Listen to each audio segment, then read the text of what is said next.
कटक मधुपाटना अंचल बांग्लादेशी नाबालिका उद्धार घटना नाबालिका स्वास्थ्य परीक्षा सहित कोर्टे आज नाबालिका बयान रेकर्ड करा गत 10 तारिख नाबालिका सीडब्ल्यूसी पाखरे थिबा बेले तार स्वास्थ्यावस्था भल अच्छी और परिवार सह जोगाजोग होईछि। परिवार अति गरीब और आर्थिक अवस्था भल नाही, तेणु एबे न्यायिक प्रक्रिया जहाँ रही संपन्न हेबो परे तांको बांग्लादेश पठाइबा पई सेठाकार हाईकमिशनर सह जोगाजोग कराजिबो बोली सीडब्ल्यूसी अध्यक्ष सूचना दैछन्ति। 10 तारिख दिन आम पाखे से प्रोडक्शन होता वास्तविक 9 तारिख रातिर उद्धार होकर चाइल्ड केयर इन्स्टिट्यूशन में थिला।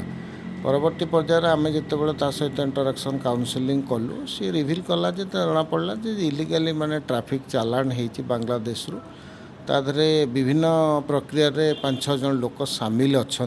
स्वास्थ्य अवस्था तार ठीक अच्छे, आर्थिक परिस्थिति भी एत स्वच्छल नुहे जो परिप्रेक्षी से चाकरी सर्च थिला बेले कहूला, तेणु परिवार जोगाजोगर अच्छा। किंतु ता पूर्व जहाँ न्यायिक प्रक्रिया अच्छी जो आस्पेक्ट से कहूँ ता इनक्वारी हवा दरकार। लीगल प्रोसेस कंप्लीट होला पर तार रिपेटेशन कथा को इनिशिएट करा।